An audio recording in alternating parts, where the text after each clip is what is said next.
On this episode of Just Informed Talk, was the fast food feast at the White House another wink and a nod from President Trump to the Q community? And senior Trump administration official has penned an op-ed anonymously, and it talks about what the shutdown is. Is it actually a trap to get rid of those who shouldn't be there in the first place? And we're going to talk about much more. Hi, I'm Craig, and welcome to Just Informed Talk. I always like to start by saying thank you if you've hit that subscribe button. If you haven't, come here to the landing page, click the big red subscribe button, make sure you hit the bell for notifications, and that way you'll be notified when these videos get posted. So, today's episode, we're going to pick up right where we left off. This is where we left off back on January 13th, a few days ago. We had Q Post 2673, and that's the latest one we've had to date.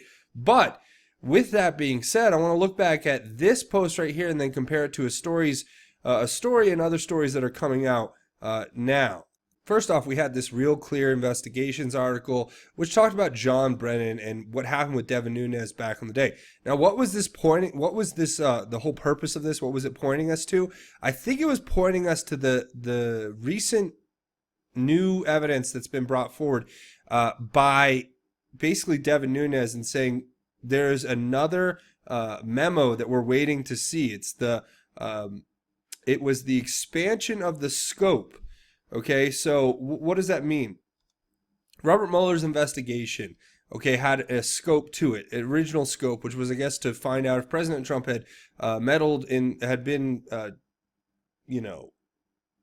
colluding with the Russians to meddle in our elections, okay? That was the original scope of Robert Mueller's mandate to have an investigation. But then, what happened? There was this little period of time where they realized that they had more evidence and more things to go off of based off of the information they were getting illegally from the Obama administration through their spying on President Trump, if this even makes sense at all.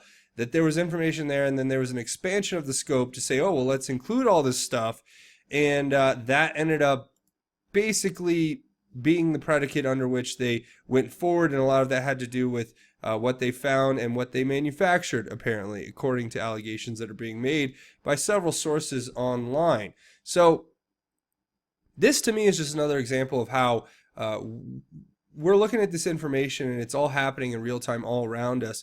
But let's just read through this one more time. It's talking about the Democratic House focus on POTUS equals an insurance extension from Mueller to House. And it says the grand jury testimony underway in several states are attempts to block, protect themselves, and that they will fail. And this is far beyond political corruption and sedition, laws governing removal of a sitting Congress, man, woman, senator, lights on Q. Now, this dovetails perfectly into a story that's coming out today. This is one that's breaking where Adam Schiff is actually working on hiring a full-time team to investigate Trump's Russia connections. In this article, it talks about how House Intelligence Committee Chairman Adam Schiff is sinking panel resources into a robust investigative staff to revive the probe into President Donald Trump's ties to Russia. Back to Russia. It's all about Russia, right? With roughly 7 committee staffers directing their energy full-time. So now think about that. That guy is using House panel resources, or Senate House panel resources to actually investigate President Trump's ties to Russia. They have 7 people working full-time on this. This is what you've basically got going on over there. It talks about Schiff, and the Democrats have made offers to 6 new staffers, according to CBS News, including a corruption expert and a former prosecutor. The committee is still looking to hire 6 more people as Schiff restructures the subcommittee and plans targeted lines of inquiry into the president and his 2016 campaign staff's connections with Russian officials. So here you go. The extension is happening as we speak. As Q pointed out to us, this is an extension that's being handed to them from Mueller, and they're going to just keep going full speed with it. Because, I mean, for some reason, people don't seem to take objective facts and evidence or evidentiary findings with any credibility these days. They don't accept those. They go with, their trusted CNN news anchor, who obviously has their best interests at heart. As I said that sarcastically. Obviously. But this is what I'm talking about. This is what's going on, and just another example of that coming out.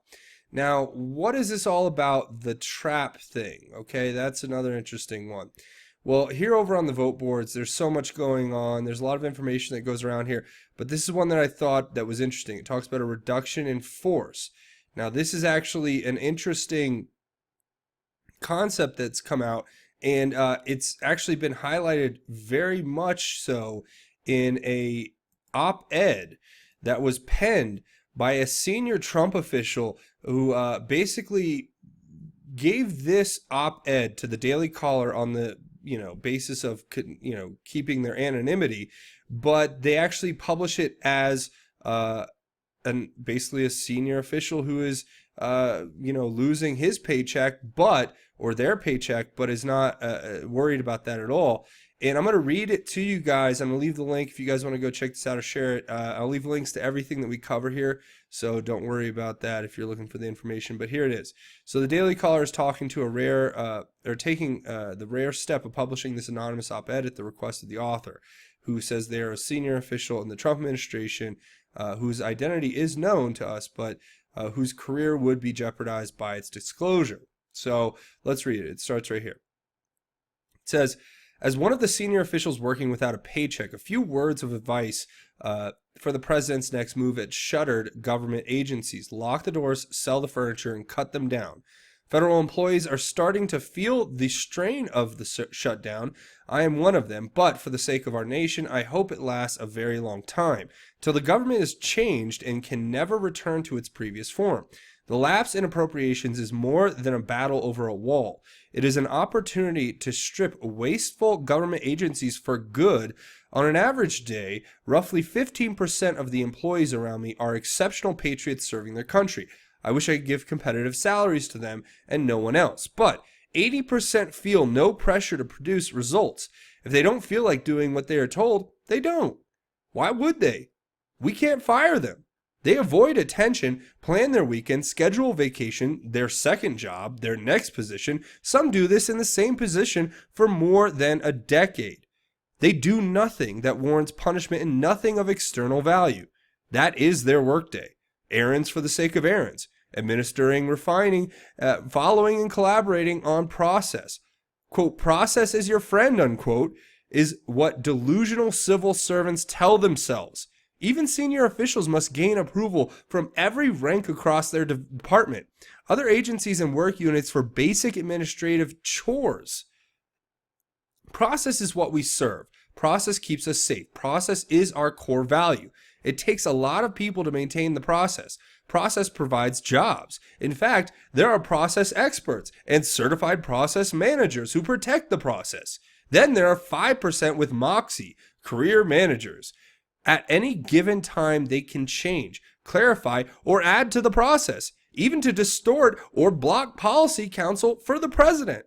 Saboteurs peddling opinion as research, tasking their staff on pet projects, or pitching wasteful grants to their friends. Most of my career colleagues actively work against the president's agenda. This means I typically spend about 15% of my time on the president's agenda and 85% of my time trying to stop sabotage, and we have no power to get rid of them until the shutdown.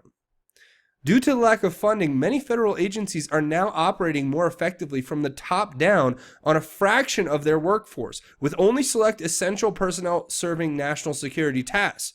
One might think this is how government should function, but bureaucracies operate from the bottom up, a collective of self-generated ideas. Ideas become initiative, formalize into offices, they seek funds from Congress and become bureaus or sub-agencies, and maybe one day grow to be their own independent agency, like ours.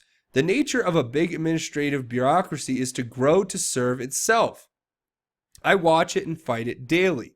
When the agency is full, employees held liable for poor performance respond with threats, lawsuits, complaints, and process in at least a dozen offices. Taking years of mounting paperwork with no fear of accountability, extending their careers while no real work is done. Do we succumb to such extortion? Yes. We pay them settlements, we waive bad reviews, and we promote them. Many government agencies have adopted the position that more complaints are good because it shows inclusion in, you guessed it, the process. When complaints come, it is cheaper to pay them off than to hold public servants accountable. The result? People accused of serious offenses are not charged, and self-proclaimed victims are paid by you, the American taxpayer. The message to federal supervisors is clear. Maintain the status quo or face allegations. Many federal employees truly believe that doing tasks more efficiently and cutting out waste by closing troubled programs instead of expanding them is morally wrong, quote unquote. As one cried to me, I get it.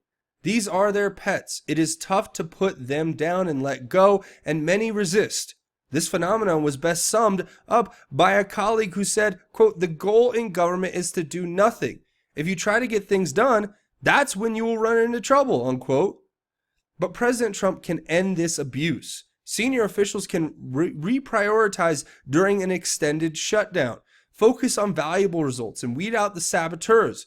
We do not want most employees to return because we are working better without them. Sure, we empathize with families making tough financial decisions like mine, and just like private citizens who have to find other work and bring competitive value every day while paying more than a third of their salary in federal taxes. President Trump has created more jobs in the private sector than the furloughed federal workforce. Now that we are shut down, not only are we identifying and eliminating much of the sabotage and waste, but we are finally working on the president's agenda. President Trump does not need Congress to address the border emergency, and yes, it is an emergency. Billions upon billions of hard-earned tax dollars are still being dumped into foreign aid programs every year that do nothing for America's interest or national security. The president does not need congressional funding to deconstruct abusive agencies who work against his agenda. This is a chance to effect real change, and his leverage grows stronger every day the shutdown lasts. The president should add to his demands, including a vote on all of his political nominees in the Senate. Send the career appointees back. Many are in the 5% of saboteurs and resistance leaders.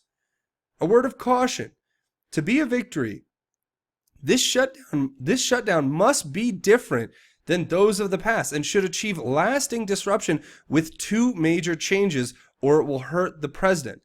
The first thing we need out of this is better security, particularly at the southern border. Our founders envisioned a free market, night watchman state, not the bungled, bloated bureaucracy our government has become. But we have to keep the uniformed officers paid, which is an emergency. Ideally, continue a resolution to pay the essential employees only if they are truly working on national security. Furloughed employees should find other work, never return, and not be paid. Secondly, we need savings for taxpayers. If this fight is merely rhetorical bickering with Nancy Pelosi, we all lose, especially the president. But if it proves that government is better when smaller, focusing on essential functions that serve Americans, then President Trump will achieve something great that Reagan was only bold enough to dream. The president's instincts are right. Most Americans will not miss non-essential government functions. A referendum to end government plunder must happen. Wasteful government agencies are fighting for relevance, but they will lose. Now is the time to deliver historic change by cutting them down forever. And it said that the author of this is a senior official in the Trump administration. So there you guys go. I mean, I don't know if I could sum it up any better than they did, but that's what the shutdown will achieve. So what I was saying before is they go into this reduction in force. It's the way that federal bureaucracies, when they go into a shutdown that lasts 22 business days or something like that, 30 calendar days or 22 discontinuous work days, then they have to use these reduction in force procedures. And that in and of itself is what is being pointed to as a way to basically clean out the government of these people who are, like the op-ed says, saboteurs and people who obviously are just feckless individuals. Now, I can tell you from personal experience, I've worked in a government job before, and it was not a high ranking one, it was very low. and it was for a local government. But I can tell you right now that everything that person laid out, this anonymous source laid out, and it was for a very brief time because I didn't last very long because I wanted to change things. I came into this system that was it was basically rewarding mediocrity, and it was rewarding people who basically did the least, and who did the least to not only work, but then to even challenge their bosses to do work. And it was just the worst kind of environment I've ever been in. I've never been surrounded by so many people who were basically just feckless, useless individuals who were not doing their job and who were actively basically trying to sabotage my employment because I was somebody who came in and had a certain standard and ethic to my work. And I would not compromise, and I would not violate rules, even though it was widely accepted among the people I was working with. And that's why I was basically targeted and I was removed. And hey, they can, that's really like real experience. And I can totally understand when this person says here that they deal with roughly 15% of the employees that are exceptional patriots, but then 80% feel no pressure to produce results because they don't care. Because it's so true. It says, why would they? They can't be fired. These people get so entrenched in the bureaucracy and protected by unions and protected by lawyers and advocacy groups that they believe they're untouchable and that they can't be fired. And in that lies a huge problem. There is no motivation for standards or for keeping high standards. It's basically just mediocrity and keep the status quo. There's no expectation to exceed expectations. The expectation is to kind of under exceed expectations, or to not exceed expectations, I should say. That's the goal. And like it says here, talking about process, it's so true. They get set into a process, and then you cannot change the process unless you are, one of the chosen few from the inside, and they pick inside their own little groups and their own little cliques. And a lot, the place I was working, the city I was working for is a very big city. It's actually one of the capital cities of this country. I'm not going to tell you which one, but it was literally the most nepotism I'd ever seen in my life. I mean, it was all these families, and all the families knew each other, and like half the people I worked with had the same last name. I mean, it was that bad. So yeah, that is exactly what I'm talking about. So I figured I'd share that story with you guys because I thought it was worth a gander. Here's a funny one. I don't know where this picture surfaced. I guess somebody was in there and they got these chicken nuggets, and I don't think this wasn't a post from Q, I don't think, but it's got these chicken nuggets and it's the barbecue sauce with the Q. Somebody took a picture of it. It could just be a coincidence. I don't know. But then people actually are pointing back to this. This is a post that was made by a person over here on the vote board, which is the QRV board, which is like the official Q board. And I think it's like Q Research Vote. That's what QRV stands for. And literally this guy put in the thing. He's like, Q team, if you're reading this, give us another undeniable sign. Give us a Christmas gift. Please get President Trump to tweet a picture of a quarter-pounder burger from McDonald's this week sometime. So it was a little late. It wasn't quite that week. But, yeah, you guys saw what happened, right? He had the Clemson Tigers team over after they won the national championship. And obviously they were served fast food. Now, it was obviously, President Trump said it was because of the shutdown and nobody was working, so they just went and got McDonald's. But you can read into this what you want. For all the people out there hating, I don't know if you're way off, but you are way off. So anyway, that's another thing. Here was a very fascinating one I wanted to talk about just briefly. Was this one that talks about a 4.7 magnitude earthquake. Excuse me, I hate when they play ads. Anyway, it's a 4.7 magnitude earthquake. Yeah, see how well that works?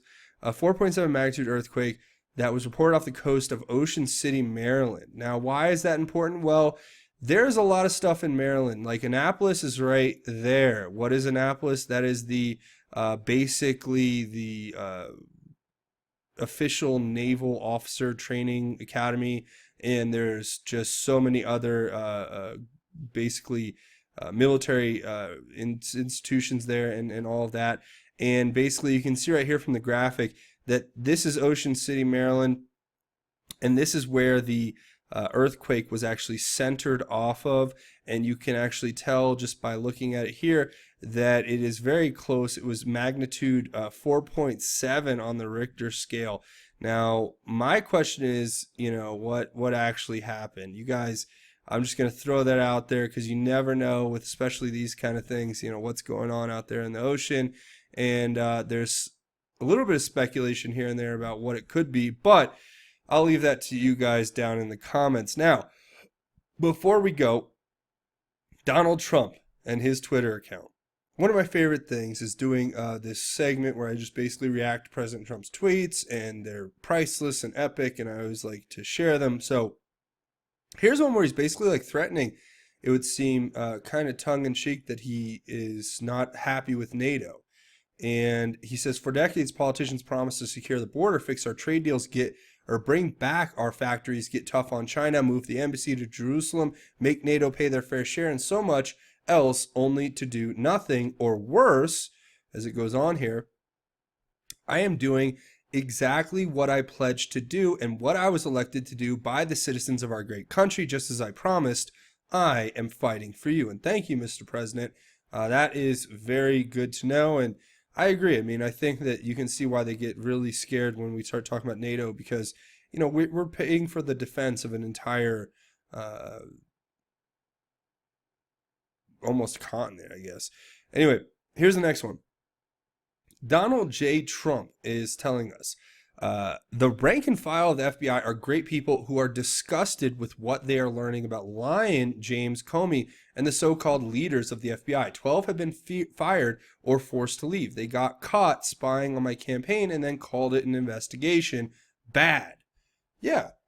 I mean, this is what we're uncovering every day, like what we just talked about here in this episode. And you have Adam Schiff trying to reopen this investigation into Russia. Now, why do you think that is? Because they want to keep that evidence, and they want to keep it as long as they can under wraps, and especially the scope report that's coming out. As was mentioned, this was by Dan Bongino in a podcast the other day, and it talks basically about how, like I said before, it's the scope. When you realize that there was an original scope, but then there was a revision to that scope, a rewriting of the scope that was administered by Rod Rosenstein during, I believe it was the transition period from President Trump being elected to him actually taking office. And in rewriting that scope, they basically rewrote it so that President Trump, it was basically setting President Trump up for this Russia investigation with Robert Mueller, giving them access to information that they could use. And that's why you see what happened to like Paul Manafort and all that stuff. So there you go. And now here's another one. It says a big new caravan is heading up to our southern border from Honduras. Tell Nancy and Chuck that a drone flying around will not stop them. Only a wall will work. Only a wall or steel barrier will keep our country safe. Stop playing political games and end the shutdown. Well, maybe the shutdown's got multiple uses here, and maybe they're going to want to do the shutdown now if they realize that the RIF, right, like we talked about, the reduction in force may be coming to fruition. You see what's happening here.